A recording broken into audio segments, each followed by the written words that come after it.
What's about to take place today. This is my first YouTube video, and I'm very, very thrilled. I hope you will enjoy my video just as much as I'm enjoying presenting it to you. I am the CEO and owner of a virtual call center for the past 8 years. However, I've been an entrepreneur since I was 9. When I was a little girl, I would walk to school every morning, and on my way to school, I would sell fruits. And from anywhere I could find fruits, my neighbors, my friends, along the way, just so that I could make enough money for me, for myself and my siblings to have lunch. At the age of 23, I became a landscaper. And then later on, I added a travel agent business to my repertoire. So today, I'm going to... So over the years, I have learned a lot of things, and I'm very excited to share those ideas with you. I've also worked in between entrepreneurial opportunities. I've worked for a few corporate entities, so I've learned things of my own as well as learned from companies and what they're expecting. Last time I worked for anyone was a very long time, 8 years ago. Needless to say, I learned some invaluable ideas about how to provide excellent customer service and how to keep the customers coming back. My employees and my agents, they are aware of these very important customer service requirements, and so every day not every day, but from time to time I have to drill my agents into thinking customer service at all times. In the next few moments, I will share some of those tips with you, and I hope you will learn something from what I'm going to be telling you today. All right, so the first thing you want to do when the phone rings, do not allow the phone to just continue to ring. Pick up the phone on at the most on the third ring. When you answer the phone, you want to adopt a positive tone. You want to sound enthusiastic, and you want to sound friendly and natural and attentive over the phone. When I say attentive, you want to say something that puts the customer at ease and create a connection during the conversation. When you answer the phone, you want to answer the phone with a smile. So, for instance, if someone calls your company, say the company's name is Radar Development, you want to say, "Thank you for calling Radar Development. How can I help you today?" And that is so pleasing, rather than, "Thank you for calling Radar Development. How can I help you?" That is, so monotone, and it makes you wonder if you're calling a business place. When you answer the phone, as I said, you want to be aware of your vocal qualities throughout the call. So you want to control the rate of your speech. You want to control your pitch and your overall, manner of speaking. If you're too high pitched, you suggest authoritative. If you're too low pitched, you can sound harsh and monotone. So you want to find a middle ground, and you always want to vary your inflection, so the highs and lows of your voice. You want to make sure that you're controlling that, and so that you're sounding natural and interested. A monotone is boring and unenthusiastic.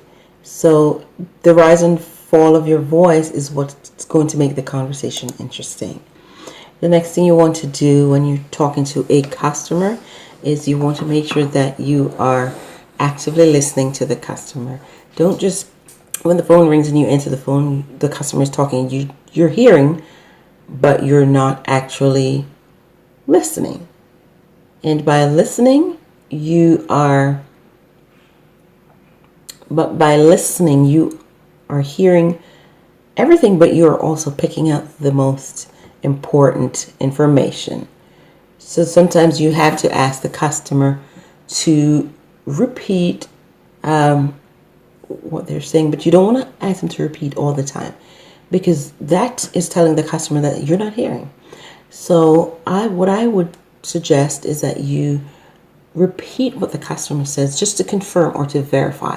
So you want to say something like, just to make sure I understand you clearly or carefully. You are calling because your refrigerator is not working and you wanted for someone to come out and service your refrigerator. Something like that, just to verify or to reaffirm what the customer just said to you. That is one way of accurately assisting the customer. Even if you have to make notes, say sometimes you have a memory issue and the customer is saying so much and you're not able to follow or remember every single thing that the customer said. Sometimes you may need to make some notes. But while you're making notes, the customer should not feel that you are distracted.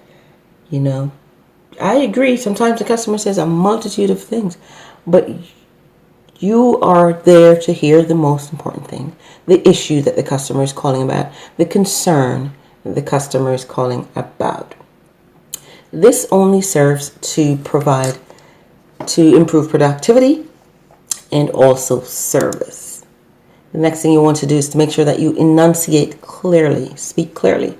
If it's an elderly customer or a customer who's having hearing issues, you want to speak slower and speak at an even tone. So you don't want to speak too fast or too slow.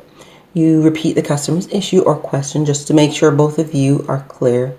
And sometimes for instance, if the customer says, my name is Eloquisha, you want to spell Eloquisha phonetically just to make sure that you have S instead of F, because sometimes those two letters can, be mistaken. You do not want to use overly complex vocabulary or jargons, such as words that the company use within the company internally. The customer must not feel inferior. You must use words that the customer can relate to. You also want to avoid slangs.